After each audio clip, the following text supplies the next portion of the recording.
জি viewers, Chittagong ডোরবিলার পক্ষ থেকে এখানে দেখেন কাঠগুলো আমরা মাঝখানে একটু ফাঁকা ফাঁকা, অর্থাৎ এখানে একটা কাঠের চিপ বসিয়ে দিয়ে আমরা যে জয়েন্টটা দেই এটা বোঝানোর জন্য ভিডিওটা করাই। দেখেন এগুলোর ভিতরে কাঠগুলো দিয়ে তারপরে একটা একটার সাথে মিক্স করে এরপরে ক্লাম দিয়ে আমরা এটা আটকিয়ে দেওয়া হবে দুই পাশ থেকে চাপ দিয়ে, যাতে আপনার জয়েন্টটা বসে যায়। দেখেন এই কাঠগুলোর মাঝে একটা হোল করে সেখানে আপনার এরকম চিকন চিকন কাঠের বিট বসিয়ে দেওয়া হয়েছে।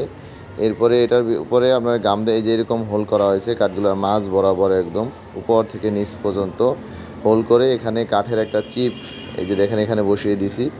একে চিপ জয়েন্ট বলে আর কি। অর্থাৎ এরকম আপনার প্রত্যেকটা কাঠেই আপনার হোল থাকে, হোলের একটা কাঠের মধ্যে চিপ দেওয়া হয়, এটা আরেকটা কাঠের মধ্যে ইনসার্ট করে গাম দিয়ে ক্লাম দিয়ে আপনার চাপ দিয়ে রাখা হয়। এগুলোতে বলা হয় চিপ জয়েন্ট। সাধারণত দরজার জয়েন্টের ক্ষেত্রে অনেক কাস্টমারই আপনারা বিভিন্ন ধরনের জয়েন্টের কথা বলেন। তো আসলে আপনারা যে জয়েন্টটা নিতে চান সেটা যাতে আপনারা নিজেরাই দেখে বুঝে আমাদের সাথে কথা বলতে পারেন। এই দেখেন ক্লাম দিয়ে এখানে চাপ দিয়ে দেওয়া হয়েছে এবং পুরো দরজাটাই আপনার প্রথমত চিপ দিয়ে এরপরে আমরা কাঠগুলো একসাথে করে দুই পাশ থেকে ক্লাম দিয়ে চাপ দিয়ে দেওয়া হয়, যাতে গামগুলো সুন্দরভাবে কাঠগুলোকে শক্তভাবে আটকিয়ে ধরে। তো আমরা আসলে জয়েন্টের ক্ষেত্রে এরকম দুই ধরনের জয়েন্ট ব্যবহার করি। একটা হলো আমরা চিপ জয়েন্ট, একটা হলো ফিঙ্গার জয়েন্ট। এটা হলো আমরা চিপ জয়েন্টের পূর্বে কাঠগুলো এভাবেই আপনার মাঝখানে হোল করে তারপরে সেখানে চিপ বসিয়ে দেওয়া হয়। তো ভিউয়ার্স, আপনারা আশা করি বুঝতে পারবেন, কারণ আমরা আসলে বেশিরভাগই কাস্টমার দেশ বিদেশে বিভিন্ন প্রান্ত থেকে অর্ডার দেয়। তারা যাতে কী অর্ডার দিচ্ছে কী পাচ্ছে, যারা চিপ জয়েন্ট নিতে চাচ্ছেন চিপ জয়েন্টটা কেমন যাতে বুঝতে পারেন সেই জন্য আমরা কাছ থেকে ভিডিওটা করলাম। তো আশা করি আমাদের ভিডিও দেখে আপনারা বুঝতে পারবেন যে চিপ জয়েন্টটা কী এবং সেটা দরজার জন্য কতটুকু উপযোগী। তা আমরা আসলে দুই ধরনের জয়েন্ট যে বলছি ব্যবহার করি, সেটা চিপ জয়েন্ট এবার হলো ফিঙ্গার জয়েন্ট। তা আমাদের অভিজ্ঞতা থেকে হলো ফিঙ্গার জয়েন্টটা আপনার একটু বেশি টেকসই হয়, কিন্তু অনেকে চিপ জয়েন্ট নিয়ে থাকেন বা বলেই দেন যে ভাই আমাকে চিপ জয়েন্ট দিবেন। আমরা সেজন্য উভয় প্রকার জয়েন্টেরই আলাদা আলাদা ভিডিও করে আপনাদেরকে দিব। এখানে আপনার চিপ জয়েন্টের ভিডিও দিয়ে দিলাম।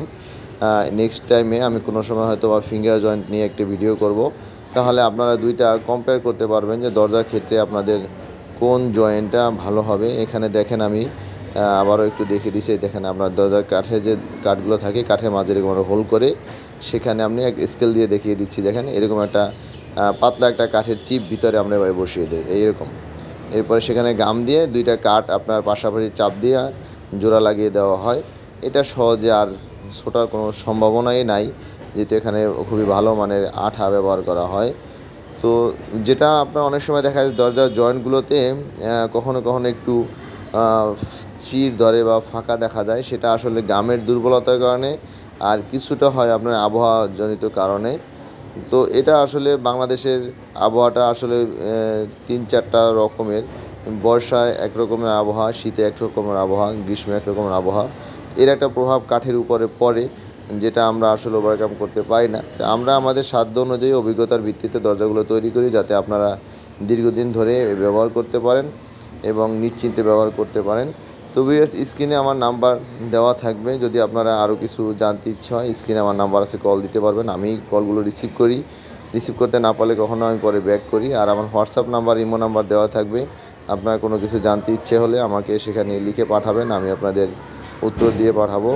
আর আমাদের এখানে কেউ আসতে চাইলে শোরুমে অবশ্যই আমার সাথে ফোনে কন্ট্যাক্ট করে আসবেন, না হলে আপনি আসার পরে দেখা যায় যে আমাকে পান না।